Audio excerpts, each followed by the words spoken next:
morning from Japan.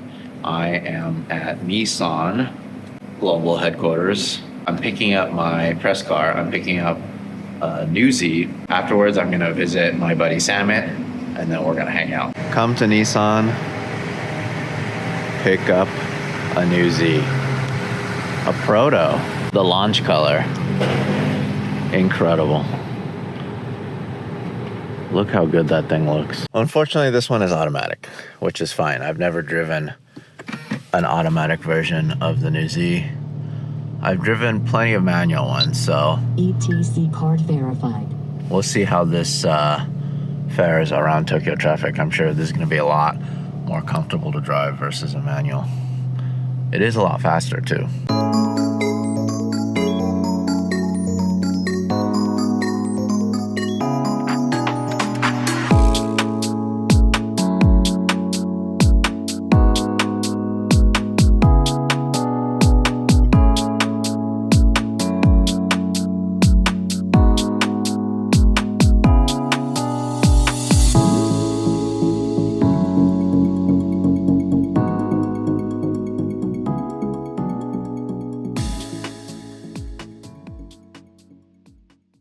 This is a day in the life of SAMMIT. Just constant turbo installs. Pretty much.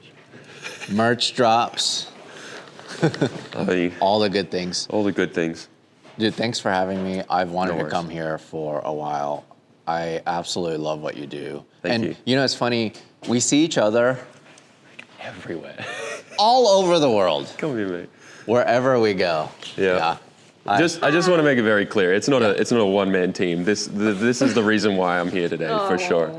No. You know, we work together. We work together. We're a team, so yeah, that's definitely been a huge part of being able to, do what we do. You're basically just half of this Pretty much. thing that you've created. Yeah. Your wife, May. Yeah. I didn't even know I was getting into it. And then we're here now. She never had a license, never was into cars or anything before she met me, and then she just started getting into it because I was so obsessed with it. Yeah. It's cool. That's awesome. Very infectious. Very infectious. Yeah. This place is beautiful, though. Thank This you. is so cool. I'm so happy to see something like this exist Yeah. in Japan. And you're not even that far from, I mean, you're like Yokohama area. We're actually in Tokyo here. Oh, okay. This is Tokyo Machida. So we're like right on the edge next door to Yokohama. Like really, literally you can drive like 100 meters that way and you're over the line. People call this the fake Tokyo. Yeah. I mean, Because we're like kind of there, but not. Yeah. it's pretty real to me. Yeah. So what is this place? This is your hobby shop, HQ? Yeah, so we don't work on customers' cars. It's more of like just my private builds, the builds we're doing on YouTube. We have the office upstairs where, May and May's sister work with, the brands and the partnerships and the business side of stuff. And then we have a merch retail store out the front where people and fans and customers are allowed to visit, purchase merch, and if we're not busy, they get a tour of the shop and stuff like that as well. So let's go over some of these projects that you have going on. Sure. Yeah. Is there anything that we can't show? No, Okay. you can show everything here. All right. You're all updated then. We're all updated. Yeah. Yeah, 2025 is starting pretty cool. We got everything on top of things. But this is, I guess, my hero car. A lot of people think that this pink S15 is my hero car, but this was the first car that I legally bought and registered in Japan and learnt to drift in. This is the car that kind of started everything. There are so many videos on my channel, hundreds of me lying on my back in my driveway working on this car. So this is a very unique car. It's a 33 Skyline. It has a 34 front on it. I bought it like this from the auctions, and then it's just kind of evolved. Now it has a 500 horsepower, 500 newton meters of torque kind of engine package in there. It's an RB25 Neo. It's enough to get you in trouble if you put your foot down, so we kind of leave that. And right now it's, kind of just like the Sunday car. Take it out to, Daikoku and stuff. Engine's done, but I definitely want to do the body at some point because it's pretty sad and it's old. It's cool that you still drive this though. Yeah.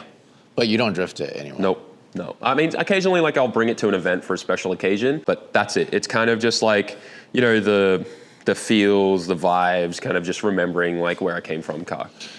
And I think the reason why people, including myself, know you for this, the pink and the updated, I guess, livery and look of what you're doing is because you've grown with that. Yeah, for right. sure. So there's so many new fans to your stuff that they don't even know know about that this existed. Yeah, and it's really cool to see, like, in the comments and stuff when I bring this car out, how some people are like, dude, I remember you working on this in your garage and stuff. Oh, sorry, on the driveway, and then now, like, you know, it's here and stuff. It's cool to see that.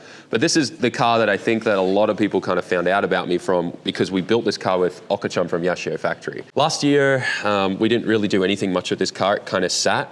I built it too much. I regretted, like, I overbuilt it. I kind of just, like, you know, did what I saw people were doing on the internet with SRs. I put a CD in there. I hated how the CD felt. I ripped that out. It's been sitting here without a transmission forever now. And finally, the transmission I want to put in it arrives this month. So this car will be back on the street and running, and it'll have its full new paint job and everything. So this is my street kind of, like, I would say grassroots drift car. So this thing makes like 450, super responsive, and it's all kind of like OG Yashio stuff. Yeah, and the pink, is that inspired from Yashio factory? Yeah. So it was like kind of like a homage, or however you say that, to, like, you know, give back to Okachan. He's taught me how to drive and all that type of stuff. I wanted to build something with a bit more like newer technology and tuning and stuff, so that we had something to kind of, like, you know, build from. And this was a car that actually he had in storage, a previous Gakudori champion, won the championship from university, and then was like, okay, I accomplished my dream of winning a drift comp. And then he gave the car back to Okachan, and then it sat for 10 to 15 years, and then Okachan offered it to me. So it's got a lot of history, really cool. Actually, the guy that won the championship with this initially is in, like, the Yokohama hospital, and he's one of the top surgeons there. So he was like, cool, finished drifting, done that, now I'm gonna go do that. Super interesting, but yeah, it's cool. So this car will be back this year. I'm really excited about it. It's in pretty bad shape right now, because last time I drove it, me and Okachan were a little mean on each other and smashed doors, but yeah, it was good. I see that. This is literally hanging on for This is so life. I could go home. Oh man. This is the newest car on the channel. We picked this up for an absolute steal. It's a dream car of mine. It has a lot of sentimental value with me and my dad. Plan is to kind of just do a mild build on this, get it all street legal, back on the road, and we're gonna do the carnet, bring it to Australia so I can take my dad for a drive in it. Unfortunately, his health has declined a fair bit, so he can't jump on a plane anymore. So that's the plan with this. So this will hopefully be on the boat by the end of January. And then we'll go do some fun stuff in Australia with dad, and then bring it back here. And we got something special planned for this car for sure. Wait, Always so wanted this a is how Supra. it came? Yeah. Dude, this thing is wild. Dude, it has a C-West, like, front bumper, side skirts, has a Ville side wing. It's like 2000 era perfect. And, like, even the fenders are like border racing. So it's like bits of everything together from the early 2000s. And it's great. Yeah, and turbo motor, can't really go wrong with that. Yeah. I don't really get to see that many built Mark IVs Really? here. I feel like these are more loved in the US, you know, because we never got the Skylines as new cars. But it's just, this thing is so wild. Look at the front It's bumper. wild. Like, even the hood, it's a top secret hood. It's probably the lightest carbon fiber hood I've felt. Like, it's pretty cool. Yeah. It's pretty awesome.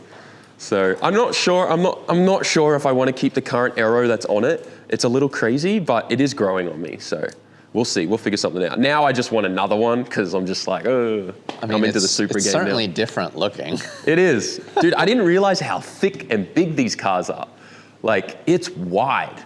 We had an issue. We took it to get it registered on the street, and they said they failed it because the width of the car in correlation where the brake lamp is more than 40 centimeters, because it's so wide. And you know what failed us? The side skirt.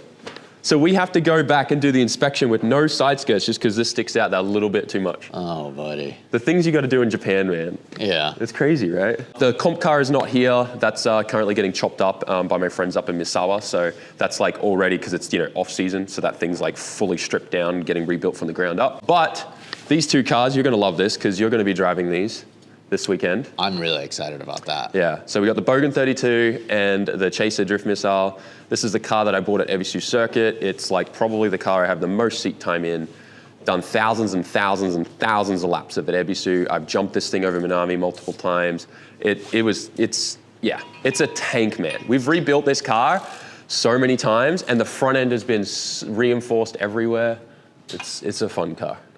doing a few little minor changes to the front end with sway bars and stuff before this weekend's event at Mobota, but yeah, it's a mint car. This is going to be interesting. I've never drifted a Chaser before. Really? You're going Never. to love it. This is Never. probably one of the most dialed, like, best cars to get in and drive to experience a Chaser.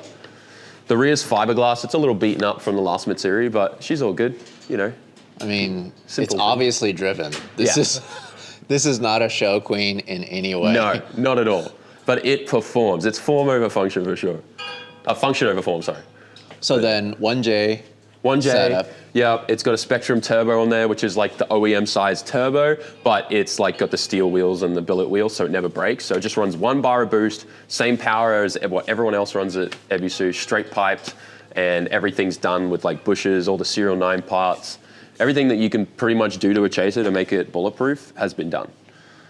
So then why is this called the Bogan build? You like the badge? This is actually sick. This is the cheapest R32 Skyline that I could find. It was $1,500.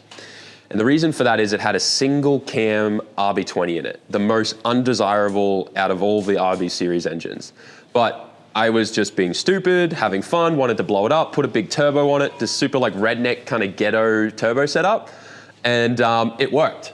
And we were like, oh, this is kind of cool. It's a $50 engine and it seems to take boost. So then we changed the cam on it, found out all the parts are the same as the RB30 from Australia, and we just kept bolting things on and it worked really, really well. Eventually, I kind of damaged the internals of the engine by putting too much boost in it and changed it to the RB25 that it's in today. So it just became this kind of meme on the channel.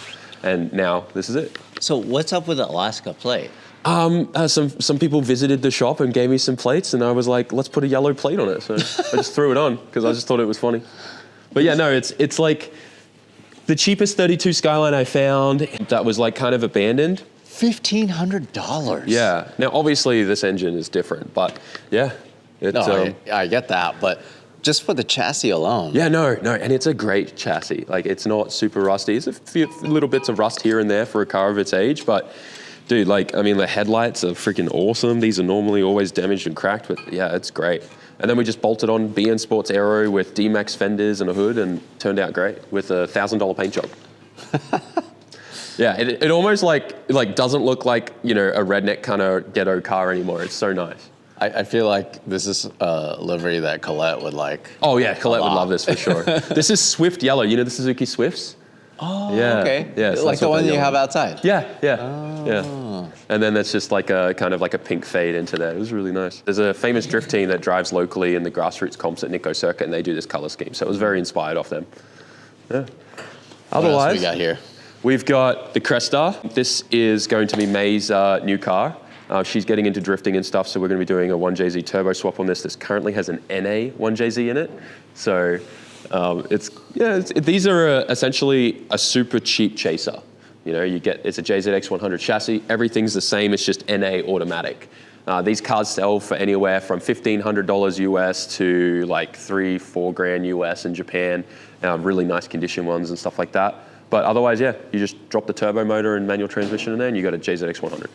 So that's going to be May's new family car / drift car. Where do you find these things? Honestly, it's just like word of mouth, friends and stuff. Like, you know, I know like a lot of these cars end up going overseas and getting like super marked up in pricing, but locally, like, you know, the drift community and the car community looks after each other here very, very well. And that, I mean, that's kind of the base market, to be honest, too. Like a lot of the dealerships in Japan are selling these cars for around that money too. So it's always just like the shipping, it gets to the States, and then everything gets kind of marked up a fair bit. And then this is probably the most viewed car on my channel. This was an abandoned S15 Silvia that we found in Okinawa. It was like literally parked in pretty much the jungle on the edge of the cliff. And yeah, we brought it over. We've had the whole front end replaced and rebuilt, fixed all the rust. And this year, this is going to be a full rocket bunny, kind of like my first stance car on the street. So it's gonna be really fun. But we've gone through and refreshed everything. We were able to pull some favors with Nissan, and we were able to get like all these brand new OEM like struts and stuff done. My friend Spoon, Jimmy Oaks' mechanic, came and did it all for me. So then you're going to be able to register this Yes. for the street? Yes. How's that even possible? We got the papers and everything with it. So it was a really crazy story how this car ended up getting abandoned. There was just a dodgy shop there that was taking people's money, saying that they would export them to the US when these people left the base. but he never actually sent them. He just stored them all there and then ran away with everyone's money. So when we found them, and then everyone started contacting us, we were able to get in contact with people and get them their cars and all that. And this is something that is worth saving now. 100%. Yeah. Yeah. These cars are just, yeah. I mean, these are, I mean, I don't know how you look at it, but like, look at the old classic car industry now, like the old Mustangs and stuff and the old Porsches. This is what these are going to be for sure. Probably not Porsche level, but you know, these are definitely going to be the cars that we want to keep around. So fixing as many as we can now so that, you know, my kids and their future generation can still have something was really important. Yeah, I mean, honestly, right now you can pick up an A1 for not that much money, but for you to go out of your way to save this, A, it's a really good story, and B, it really is showing that a chassis, even if it was abandoned and it's turning back into dirt, it's worth saving. It's super cool. I mean, I don't know if you feel the same way as me, and like it could just be my massive ADHD problem, but I get so attached to every car that I end up buying, and it becomes a story and something that just I want to live on. You know what I mean? It's hard to explain, but yeah, I struggle very much to let cars go, especially once I've put effort into them. And then this car, this is actually Daiki's S15, but we did a full engine package on this with the help of Oka-chan from Yashio Factory. It's an SR 2.2 liter, all new wiring harness and all that type of stuff, Link ECU, Garrett's turbo, R-Tech exhaust manifold, proper trigger setup and all that. He had so many problems for the last few years and blew so many engines, and we just redid everything in the car. Like we had to start from the ground up. But yeah, he did really, really well. He just got first place in both of the Kanto All-Stars competitions that just happened in December. He got the solo first place and then the tandem first place. It looks like you're out of room. Yes, it's a problem. Yeah. You might have to get another warehouse. Yeah, no, we are thinking, because right now we're scheduled to have every car fixed and they're all fixed. And then I'm like, well, what do I do?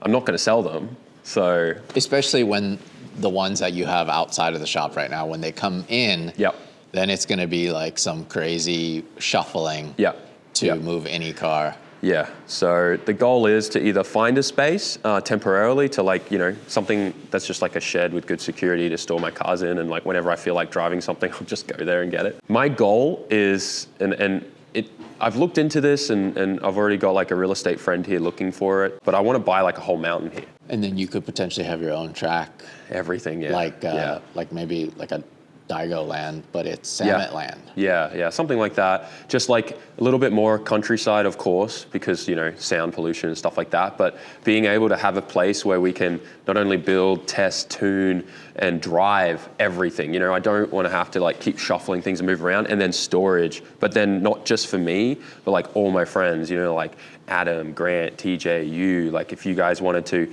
buy a car here, build a car here, leave it here, store it here, drive it here, you know, like having like just a place where anyone and everyone can come and just play with cars, you know? That's my goal. I got the chills right now, bro. Yeah. Also, oh my God. Yeah, okay. So that's my goal. Like, obviously, like that's going to take a lot of money, a lot of paperwork. If anyone knows anything about Japan, like for a foreigner to even achieve this is so hard, and to be able to do that would just be next level. So it's been really fun, like pioneering this kind of thing, and also just helping so many people wanting to do the same. It's been really, really fun. And yeah, I mean, that's pretty much like the main thing I like doing is just helping friends out and making sure we can all have fun together and drive. So a couple things to touch on. You now have the biggest English-speaking automotive channel in Japan. Yeah. Which is super cool. Thank you. It's like Japanese content, you know, for the rest of the world. Yeah. But I'm assuming that a lot of people here follow you too. Yeah, we have a fairly large Japanese audience. They come and buying merch all the time when I go to drift events and stuff. A lot of the younger generation as well. It's been really cool. A lot of young sim drivers here too. So being able to do stuff with them, drive with them, and also just like let them experience my world, it's really, really cool. Like seeing younger kids in Japan getting back into cars is something that just hasn't happened for the last few generations, to be honest. Yeah, and so let's talk about that, right? So you see all this stuff that you've achieved, like this place is awesome. It's incredible. Like the cars that you're building, the fact that you're competing, you're doing all this fun stuff.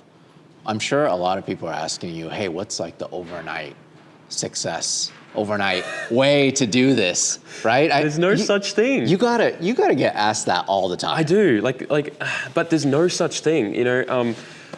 Someone sent me a screenshot. No, someone commented on a comment on one of my videos from 6 years ago this morning, and it was me saying in the comment section that I pinned at the top, "Hey guys, I have this crazy dream to reach 100K by the end of this year. I know it's crazy, but let's see if we can do it together." And someone commented and was like, "Well, bro, look at you now." And I saw that this morning and I had to screenshot it because I'm like, that is motivation right there. The last 6 years, I have been busting my balls to do what we've been able to do. And like, it's not easy.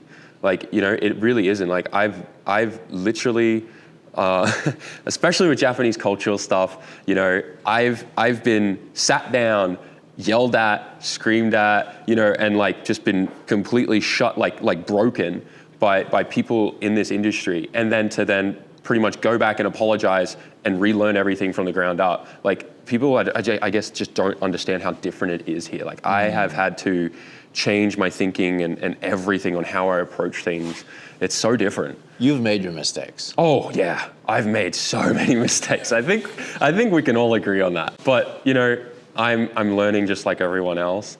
And my main goal is like, I guess, I just want to have fun with those around me and know that we can still keep having fun and keep driving and all that kind of stuff, you know? I mean, the crazy thing is you started from zero. 100%. Zero. Yeah. It's not like you got a crazy bump. No. You know, from somebody. No, I mean, probably the only thing that I think like where there was a fair bit of growth was when I got stuck in the US with COVID and I was with Chris Rudnick, Rice Miata, and we did this really cool like build off where we built 2 Miatas together. But even then, like, I literally started from zero and like I focused on my channel and decided I was gonna do it full time and uploaded videos every single day for like 3 years straight because I lost my job in Japan through a really crappy situation. Thought I was doing the right thing, reported my superiors for doing drugs at the workplace because I didn't want to lose my visa and then have the police involved and all this stuff. And then it turned into me getting pushed out of the company and then I lost my job and then they were like that was my opportunity because, you know, obviously there's a severance package and I was like, I'm going to take that, I'm going to use that, focus on YouTube and see if I can make this work. Because I've always loved filming. I started getting back into cars, I loved cars, and it just kind of worked hand in hand. So then how many years is this now of you being like a YouTuber? I think officially, like full time, 5 years. 5 years. 5 years. And then when you were in Australia, were you already really into cars or was it just like something that you were dabbling in? When I was in Australia, I was into cars. I started a business that failed and stuff like that and, you know, went through all of that. And then kind of when I moved here, I was kind of just over cars. I like sold a lot of my car stuff in Australia. And I was really like, I moved to Japan for just like a fresh start. And also like I had so many friends here. I love snowboarding and I fell in love with the culture. And I was just like, cool, I started working in IT. I was working in IT. That was my previous profession. So I was just doing that. And I was like, let's just start fresh. So I kind of gave up on all that. A couple years went by and like I was uploading videos here and there, but nothing really serious. And then it kind of just all started cascading and exploding. So you started way before you turned full time. You were dabbling with it, yeah, right. Experimenting, trying things out, you know, like back then I think one of my biggest inspirations was, you know, like Dude Perfect, some of the OGs are, Devon Super Champ, like I loved watching his stuff because it was so like the videography in that was like movie level and there's so much effort into editing and all that. And what people maybe don't realize is that when you were working full time, you were using that money to fund the YouTube side. Right? Because you can't just all of a sudden quit one day and just start doing YouTube hoping that you'll make your money back. But it's actually, you're feeding into it. Yeah, that's everything right. you make, I'm it's an assuming investment. you were putting back into the business. Yep. Now look at this. Look at this. You got to watch out for that tire mountain, dude. Yeah. If a little earthquake comes, it's gonna just actually like trap you in there. You're not wrong. Like, look at this. This is crazy. I mean, you know, Yokohama's are good stuff. These are the 19s. God. These are the FD tires we use here in the US. In Japan. So it's a 19-275 with a 40 sidewall. So it gives you all that extra traction. It's an 8009. These are big boys. Nice. I know guys in the US won't run like 305s and FD and stuff, but for here, that's the biggest you can run. Until the weight class comes in 2026, then things are going to get interesting. Let's check out your public-facing area. Yeah, sure. Yeah. It's a little small shop. It's not like super fancy, but we have plans this year to have the whole space renovated, and it'll look really cool. Bunch of neon signs and stuff. Hi. This is Chi-chan. She looks after a lot of our merch stuff and a bunch of office stuff as well. Dude, this is awesome. Yeah. Dude, that's a drawing. Isn't that mind-blowing? Bogan. Yeah, so that's the engine that used to be in it. Big single cam. I recognize this. Yeah, Retro Havoc. Dude, are you going again this year? That thing's gonna be fire. Maybe. I'm excited. That was a lot of fun though. That was cool. It was really good. Man, this is so cool. I love that you just have your own space. Yeah. I think that is awesome. Thank you, man. See all the plates? Any? Where are you from? California? Yeah. There's California plates somewhere. We haven't put them all I out. need The to boxes bring. of I them. need to bring one Oh, yeah, for right you there. next time. Oh yeah, there you go. Yeah. Yeah, we definitely need to add a Larry Chen sticker to the front. So this is your office. This is our office. I grow pineapples here too. It's a weird like thing I started doing, and it just kept growing. So I have like another couple random. plants at home that I'm bringing here. But yeah. Pineapples, huh? Yeah. Okay. If you've ever grown your own one and you've tried one, they're It just takes 2 years, right? yeah, 1 to 2 years. Once you get a couple going, you get one like a 1 or 2 every year. It's great. So this is your Sim Magic setup. Yep. So this is where I train on for FD and practice on tracks I've never driven on before. It's pretty much their full setup. We've got like the P1000 pedal box and all that kind of good stuff. It's amazing. Everything feels so good too, and we had everything like measured from the comp car, so it's all in the same position too. It's really difficult for me because it's probably because I need to practice more. But man, it's just so hard for me to relate to this driving versus Took me 2 months. really. 2 months, and even like I couldn't enjoy it, and I hated it because I just get more and more frustrated because I'm like, I know I don't suck this much, but like it sucks that you can't link a course or you keep spinning out in the game. But yeah, it took me 2 months of driving it every day before I figured it all out. Yeah, because it really does help. Oh, you. so much. I think the easiest way to like relate, like explain it is you're teaching yourself how to drive with your eyes.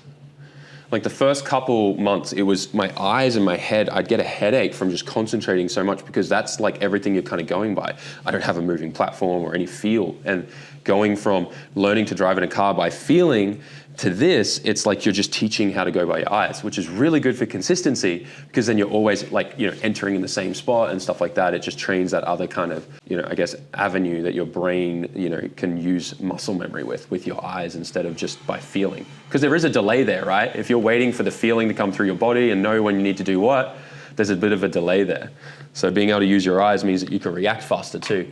There's a bunch of stuff that like some coaches over here told me that just like blew my mind. So how often are you training? Every day. there? Every day, minimum like 30, 45 minutes. The only time I don't get on it is mainly weekends when I'm like, home with May and Hugo. It even helped me. Yeah, May even uses it, practices donuts. So then, yeah, because you're not able to drift every day. Yeah, But maybe one day. Yeah, maybe one day. Maybe one day my driveway track will be good. But yeah, no, like being able to use this every day, like we've seen like insane improvement in the car real life from it. Yeah, massive. Just hand control, relearning all the basics and fundamentals. Yeah, huge benefits.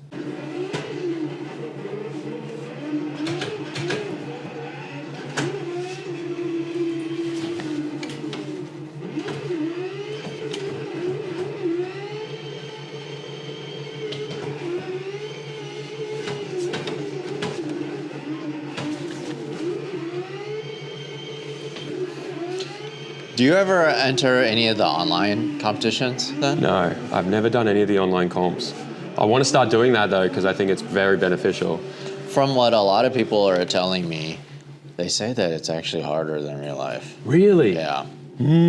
That's interesting. But that means it's good then. Like, the more and more like the bigger the learning curve, the more that you can, if it's easier in real life, then if you can get good at that, real life's easy, right? You just have so much more in terms of like input. Yeah. Or in terms of like sensory. And I feel like the judging too, because like there's so many different camera angles, right? Yeah. That the judges might, actually miss IRL. What's the story behind this? The thumbnail sign? Yeah. All right. Every YouTuber Like, it's so easy sometimes to forget to take a thumbnail. It's the bane of our existence. It's the bane of our existence. So my rule is now, before I film a video, I need to already know roughly what the title's gonna be and have a thumbnail taken. So that way I just never forget. But then there are some days where, you know, when we're going to events and it's vlog style, where you don't actually know what your thumbnail's gonna be because so many different things happen. So it's kind of hard, but I just put it everywhere. So I don't leave an event or I don't walk away and start heading home and then go, crap, I forgot to take a thumbnail. It happens, you know. Yeah, oh, believe me, I know. This is cool. You like this? One thing that I noticed, you have so many hand-drawn, like, fan art. Yeah. That is so neat. I love it, dude. That is so cool. The detail on some of these is just crazy. Like this is probably another big, like crazy good one too. It was my first year competing and a fan sent this in. Incredible. Yeah, I love sticking up all the fan art. I reckon it's awesome. And so where is the majority of this from? Is it all over the world or? Yeah, dude, some of them come from like obscure like European countries that I've never heard of. And then like others will come from like the US or Australia and stuff like that, yeah. I love this deconstructed computer, or I love this PC. So it's a so radiator cool. initially from the Bogan 32 that we threw on a ton of PC gaming RGB fans. Kind of like just a dumb idea that turned into a viral video. It was really fun. That's awesome. Yeah. I love it. Larry was all embarrassed before saying he couldn't drive. I still suck. I need to. You got this? Look at this. Hey, look at this guy go. Oh. Now you're like right there. A couple more days of like, you know, a little bit more practice. I'd say you'd really start enjoying sim. Yeah, it's gonna take a while. Yeah, it does. And everyone's different too. Like I know some drivers that only took them 2 weeks, other drivers, couple months. You know, it's just repetition, right? For me, it's like there's just a disconnect because I'm not feeling it with my body, you know? Yeah. And it's wild because so many young people are starting out on sim and that how well that transitions to real life. Like look at Hiro Minoa, right? Yeah, I know. Oh yeah. my God. He's incredible. Incredible. And it's all sim. Amazing. There you go. Live count. Hey, what are you going to do when you hit 1 million? I don't know, some big burnout or something. Like I haven't even thought about that, but that's a good point. Throw a big party for sure. I'm going to get barbecue. Yeah, it has to be something. Probably involve some Brazilians too, you know. I love that. The Brazilian community in Japan, they are incredible. Churrasco, like the barbecue stuff they do. Oh, here. yeah. Yeah, they know how to party here. 1 million. 1 million. What are you going to do at 1 million? I don't know. It has to be something special. I'll think about it. You know, I thought it would be like a grand thing for me when like the day I hit 1 million on Instagram, it was like, whoopee, okay, let's get back to work. You know, now it's, let's hit 2 million or let's do more, it. you know? Yeah. I don't know. But we're just both lucky to be able to do what we love sure. to do. You know, 100%. that's really it. And honestly, interesting because I've known you for quite a long time now. Yeah, it has been But a just while. seeing you all over the place, wherever I'm going, we must be doing something right. I hope so. You know, we just end up being in the same place without, like, planning. There's no planning. No, I don't even know Larry's going to be there, and then Yeah. I'm just like, oh, hey, man. Yeah, we just show up or whatever. Yeah. But yeah, it's finally cool to see your place. So next time you're in the US, you got to come to my place. Oh, for sure. I can't wait. I want to see that 8.6 of yours. That thing looks fun. Yeah, it's a little handful, but it's fun. I yeah. love it. Awesome, dude. Well, thank you for Awesome. stopping by. And yeah, enjoy your rest of your trip here in Japan. All right, so where are we going next? Tome? Tome. Tome. Tome for sure. All right, see you guys in the next video.